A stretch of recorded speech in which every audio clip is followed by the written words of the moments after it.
Okey, sesi ketiga kali ini tajuk bagaimana kita nak merawat ataupun mengatasi masalah sembelit.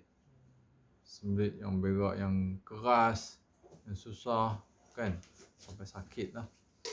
Saya pun pernah kena dulu masa umur belasan tahun kan, sampai berjam nak keluar buang air besar. Jadi Alhamdulillah sekarang kita dah tahu amal makanan whole foods alami seimbang kan, bebas bahan kimia aditif dan bebas residu racun pertanian. Masya Allah, Alhamdulillah dapat nikmat pembuangan yang lawas. Masya Allah. Okey, bagi orang yang mengalami masalah sembelit yang teruk lah, yang teruk, yang kronik, dengan yang sederhana, medium ataupun yang mild kan. Kita cerita yang kronik senang jadi dia boleh cover semua. Nanti dos tu kita adjust lah untuk ikut badan masing-masing. Jadi bagi yang kronik ni, dia mula-mula sekali dia kena tukar diet. Biasanya diet pemakanan dia teruk. Makanan yang banyak proses, yang tak ada zat, yang tak ada serat, tak ada prebiotik, soluble fiber, serat terlarut kan. Makanan yang tak ada vitamin lah. Dia ada kalori saja tapi tak ada micronutrients, tak ada antioksidan, tak ada anti radang, tak ada mineral electrolyte yang menghidratkan sel kita, tak ada prebiotics, tak ada probiotics. Semua makanan-makanan proses putih, minyak putih, gula putih, tepung putih, nasi putih, kuih-kuih, semua buat daripada bahan-bahan putih semua kan. Tepung putih, gula putih, minyak putih, garam pun putih, semua putih, tak ada zat. Dia tidak mengandungi kepelbagaian nutrisi, sama ada makronutrien ataupun mikronutrien. Begitu Jadi kita ni Allah SWT ciptakan memerlukan semua zat-zat nutrien dalam sumber makanan berasaskan tumbuhan ataupun berasaskan haiwan. Kita perlukan semua, bukan kita makan satu jenis zat saja, tak boleh Macam dalam makanan yang highly refined foods, makanan terproses, makanan ringan, fast food kan, makanan goreng, ini semua makanan yang tak ada zat. Alright, so pertama sekali kita kena tingkatkan ubah diet kita kepada makanan whole foods, alami, seimbang, bebas residu racun pertanian dan bebas bahan kimia aditif. Itu pertama sekali. Whole foods. Whole food maknanya mengandungi serat. Serat makanan. Serat makanan ada dua jenis, insoluble dan soluble fiber. Kan? Insoluble serat tak larut untuk pergerakan usus peristalsis. Kan? Menggerakkan usus. Dan juga dia dapat menyimpan air supaya najis kita lembut. Kan? So sayur-sayuran, buah-buahan dan bijirin yang berbentuk whole grains, yang bukan refined. Refined ni tak ada serat langsung, tak ada serat, dan makanan kita akan melekat pada dinding usus macam simen. Kanji tu melekat kan pada usus besar lah. Pada usus besar, sisa makanan tu melekat sebab tak ada serat dan jadi macam simen, macam gam melekat. Jadi lama-lama hitam kan. Tumbuhlah bakteria-bakteria yang jahat, bakteria patogenik, micropatogenik, yeast semualah kan. So kena ambil makanan whole foods yang mengandungi semua zat, makro dan mikronutrien dan serat makanan, soluble fiber, serat terlarut. Serat terlarut ni ialah prebiotics. Itu penting untuk kesihatan usus besar, kolon kita. Sebab di situ di kolon berlakunya pertumbuhan bakteria probiotik, bakteria baik. Kita perlukan banyak bakteria baik dan pelbagai yang dia overgrow terhadap bakteria-bakteria yang jahat kan. Barulah sistem penghadaman usus besar kita sihat, kuat. Dia menghasilkan metabolit yang boleh digunakan oleh sel bakteria yang baik itu sendiri, probiotik, dan juga diserap darah untuk sel kita. Metabolit ni manfaat untuk tubuh kita. Metabolit dihasilkan oleh bakteria baik. Dengan adanya makanan yang kaya zat prebiotik. Apa itu prebiotik? Serat terlarut. Jadi semua sayuran, buah-buahan dan whole grains, bijirin yang ada serat. Macam beras parboil, tepung atar, wholemeal flour, kan? Jagung, oats, barley, kekacang, kan? Semua ni ada serat. Right? Itu asas dia. Asas makanan. Mesti ada serat baru dia jadi longgar. Najis kita jadi tidak dense. Dia tak padat. Tak macam simen. So dia longgar. Dia serap air. Boleh menyerap air. Dia jadi lembut. Loose stool lah. Jadi najis yang lembut. Loose stool. Longgar lah. Tak padat. Gitu kan. Okey, yang kedua. Itu asas dia. Sebab kalau tak asas, kita rawat dengan ubat-ubat pelawas, laxatif. Jenuh nak makan ubat laxatif. Takkan hari nak makan. Tiap-tiap minggu. Oh, letih tu. Jadi dehydrated tubuh kita kan. Asyik makan pelawas. Kan? Alright. Jadi sebenarnya makanan je. Tadi makanan yang whole foods. Mesti makan whole foods. Begitu. Jadi makanan asas kita beras. Kita makan makanan beras yang ada serat. Kalau tak suka makan beras perang, makan beras parboil. Parboil pun tinggi serat. Lebih tinggi lah. Kalau beras putih memang tak langsung. Tapi orang tak biasa memang susah. So makanlah parboil basmati sedap. Parboil basmati. Alright. Atau Taj Mahal, Herbal Pony. Tapi yang tu pun orang tak suka. Sebab dia kanji dia kurang. Taste dia. Tapi kami suka dia lembut gebu. Right. Kemudian itu basic. Basic kena buat. Kalau basic tak buat, then dia akan berulang kali. Jenuh kita nak makan ubat pelawas. Sama ada ubat hospital ataupun herba. Herba pelawas yang kuat. Macam julap. Wah, itu kuat sangat tu. Apa tu? Sena. Daun sena. Daun sena. Famous. Okay. Jadi kita nak elak yang tu lah. Kan? Sekali-sekala tak apa. Sebulan sekali ke 2-3 minggu sekali, seminggu sekali tak apalah makan sena. Kan? Dia membantu membersihkan usus. Usus besar. Kan? Kolon. Ini kalau makan dia saja dan dos tinggi sebab kita kronik sangat sembelit. Itu tak bagus. Maksudnya pemakanan kita memang tak sihat. Tak betul. Tak seimbang. Makan makanan yang processed food, refined food. Sebab tu jadi sembelit. Itu dia punya punca. Jadi kita clearkan itu dulu. Kemudian step kedua, kalau berlaku sembelit masih ada lagi, kan, makan minyak kelapa darah. Kalau boleh yang diperam, santan yang diperam menghasilkan minyak kelapa darah, yang itu lebih berkesan. Sebab dia ada asid organik, lactic acid, acetic acid, succinic acid. Asid organik ni sangat penting untuk metabolic sel kita dan dia merangsang peristalsis dan juga untuk bakteria baik dan usus besar kolon kita kan. So makan minyak kelapa darah peraman, 1 sudu besar, 2 sudu besar atau 3 sudu besar bagi orang kronik teruk kan. Makan sebelum sarapan pagi selama 1 jam.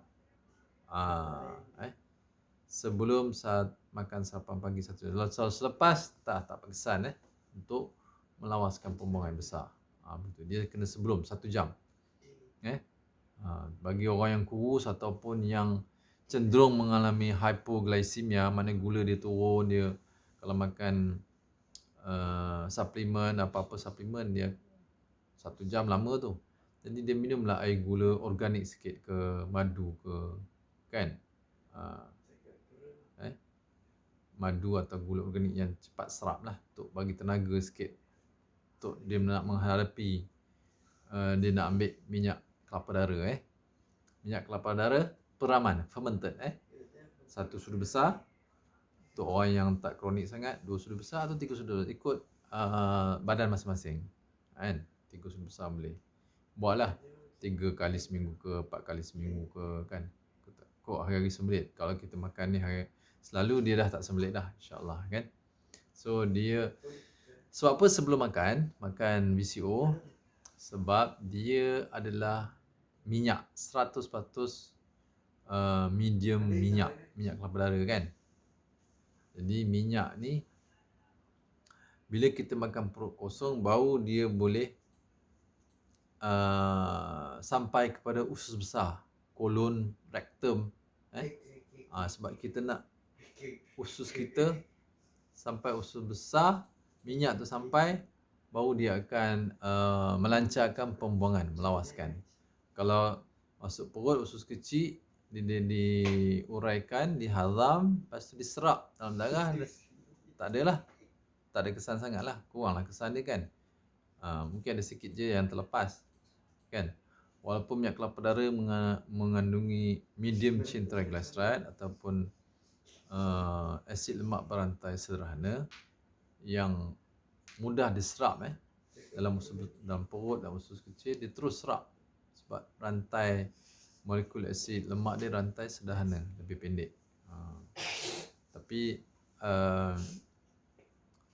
ada sebahagian yang boleh sampai ke kolon, dan ada dalam 35% molekul asid lemak yang berantai panjang. Jadi benda ni akan memudahkan pembuangan yang besar, insya-Allah. VCO, minyak zaitun boleh guna juga, tapi kurang dari segi untuk melawaskan pembuangan yang besar. Boleh guna. Kalau nak cuba boleh guna, tapi kalau minyak kelapa darah biasa yang bukan fermented, bukan peraman pun kurang berkesan. Setengah orang mungkin tak jalan pun. Dia kena fermented, peraman, sebab dia ada asid organik. Dia diperam oleh aktiviti bakteria LAB, lactic acid bacteria. Lactic acid bacteria yang menghasilkan enzim untuk memecahkan ikatan molekul minyak dengan protein, dan barulah kita dapat harvest minyak dia. Jadi dah minyak VCO, kan. Itu yang kita nak. Minyak kelapa darah yang peraman ni. Alright. Pertama. Yang kedua lah. Pertama tadi makanan whole foods. Amal makan whole foods. Especially beras. Sebab kita makanan utama kita beras. Kalau orang makan gandum, makanlah tepung atar ataupun tepung wholemeal ataupun makan bulgur, parboiled wheat, bulgur atau couscous. Tapi bulgur lagi bagus, yang lagi gelap lagi bagus, serat dia lagi tinggi, prebiotics lagi banyak, kan. Gitu Sudah dua makanan whole grains dan sayuran buah-buahan lah. Yang kedua tadi, ambil minyak kelapa darah fermented sebelum sarapan pagi 1 jam, perut kosong. Baru minyak tu sampai ke usus besar, kolon dan rektum, dan dia akan melawaskan dan menggerakkan sisa makan najis kita dengan cepat, clear. Dia clear cepat. Yang ketiga, kita kena makan makanan yang probiotics. Probiotik ni ada asid organik. Probiotik yang mengandungi makanan yang diperam oleh bakteria baik, probiotics. Macam tempoyak, yogurt, kefir, kombucha tea. Ni semua makanan-makanan yang ada probiotics dan bersifat masam. Ini pun membantu melawaskan pembuangan besar. Especially yogurt daripada susu ataupun santan. Kefir pun sama. Dia melawaskan pembuangan besar. Dia ada enzim, kan, enzim lipase, protease, kan, membantu penghadaman, kan. Membantu penghadaman untuk orang yang mempunyai masalah penghadaman yang lemah, gastrik, kan. Jadi makanan dia susah nak hadam sebab masalah asid, jus gastrik yang lemah, enzim penghadaman pun yang tak cukup atau lemah, kurang gitu. So dia membantu. Kemudian dia ada asid. Especially yogurt. Yogurt tak boleh yogurt yang ada perisa pewarna tiruan, tak. Dia mesti daripada susu segar, baru memberi kesan untuk melawas pembuangan besar. Yogurt So yogurt saya syorkan My Milk ataupun kedai-kedai Arab lah. Kalau KL banyak kedai Arab yang buat yogurt bersusu segar. Susu segar tempatan tak mau susu tepung lah, itu tak berkesan. Kalau susu tepung memang tak berkesan. Dia kena susu segar. Yang makan rumput. Lembu yang makan rumput grass fed dan susu segar, dia buat yogurt. Yang tu berkesan. Saya suka My Milk lah. My Milk yang terbaik lah setakat ni insyaAllah. Okay, kalau kedai Arab tu macam-macam brand adalah kan. Yang orang Arab pun dia buat pada susu segar. Okay, boleh amal tu susu yogurt. Tu membantu pembuangan air besar yang lawas. Lepas tu tu nombor 3 kan. Pertama tadi makanan whole foods. Beras tadi beras parboil. Kedua tadi amal VCO fermented sebelum sarapan 1 jam. Kemudian yogurt. Makan yogurt yogurt alami yogurt alami. Kita nak tahu gula organik untuk makan, no problem. Tapi tak mau beli yang yogurt yang ada pewarna perasa macam-macam campur, tu tak mau. Alright. 3.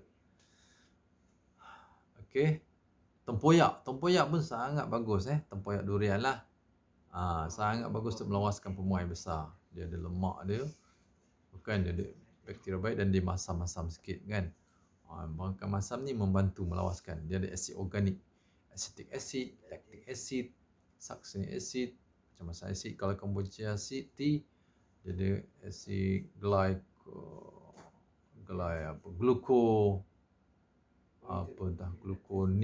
glucuronic acid. Itu dalam kombucha tea kan. Okay. Alright. 4 kan. 1, 2 makanan peraman probiotik tadi, especially yogurt dengan kombucha tempoyak dan kefir ni khusus untuk pembuangan air besar melawaskan. Yang keempat kan. Yang keempat, kita kena minum air yang berkualiti yang menghidratkan sel dalam tubuh kita. Baru dia lawas. Dia hidrat maknanya air tu diserap oleh sel. Gitu. Baru sel kita berfungsi, kuat, segar. Metabolik berjalan, metabolisme, mekanik dalam sel tu berjalan bila air masuk. Air hidup, life water. Itu air yang menghidratkan. Air menghidrat ni sama ada air mesin pun boleh. Air mesin mesti air molecular hydrogen. Air hydrogen water lah. Meskipun hydrogen water yang ada apa dia sebut hexagonal water, structured water, yang potential reduction, oxidation, redox, dia negatif 300 lah, 400, 500 sampai 900, itu. Ataupun air alami, air bukit yang segar kita minum, itu sangat bagus, melawaskan pembuangan besar. Ataupun air tanah liat daripada bekas tanah liat, air labu sayung ke, kendi tanah liat ke, tak kisahlah, yang hitam ke, yang merah ke, tak kisah. Tanah liat juga menghidratkan sel dan melawaskan pembuangan besar, sebab dia sangat menghidratkan. Dia macam air bukit juga, lebih menghidratkan daripada air mesin lagi, air daripada tanah liat dan air pada batu-batuan, batu bawah tanah kan. Ni. So minum air ni. Air botol mineral tak kesan sebab dia dah tak segar. Dia daripada air bawah tanah tapi dah lama tubuh dalam botol plastik pula. Memang dia punya kualiti penghidratan tubuh kita rendah, tak kuat, tak optimum, tak optimize. Alright.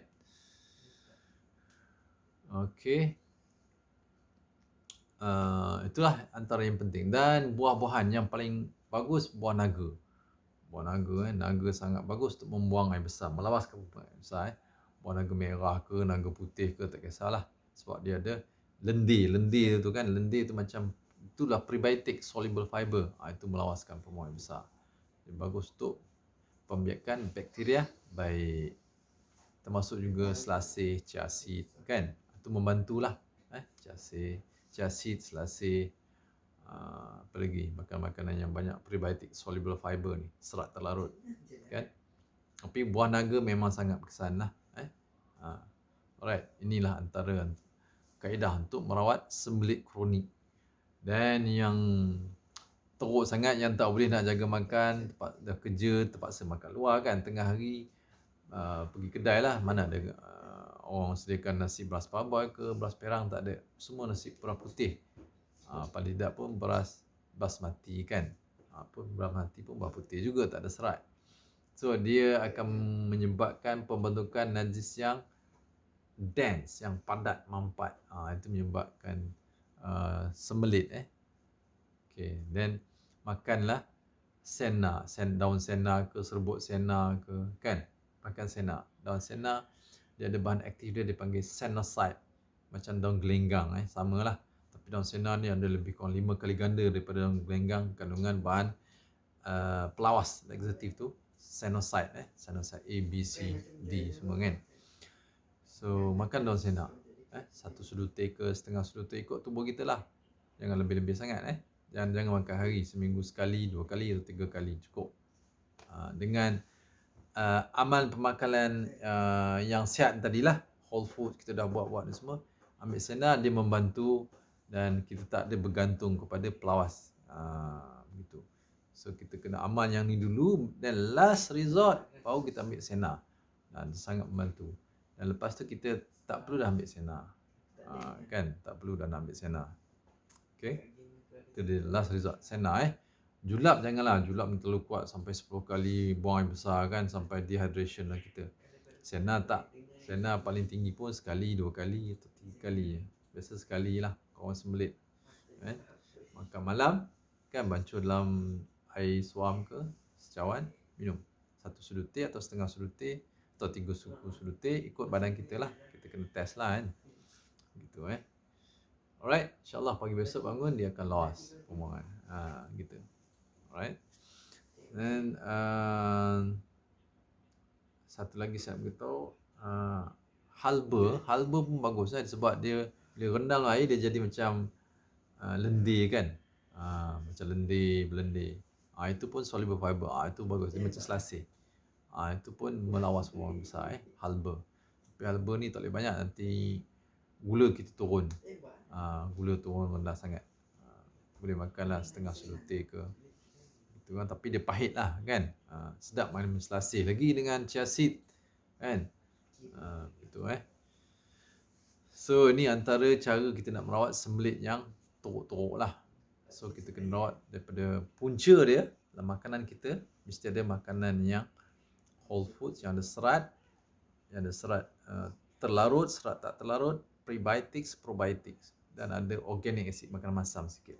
Kena ada tu semua kan, dan juga ada vitamin. Kau makan apa pun memang ada vitamin lah kan. Alright, insyaAllah. Buah nanas juga membantu. Buah nanas, buah betik.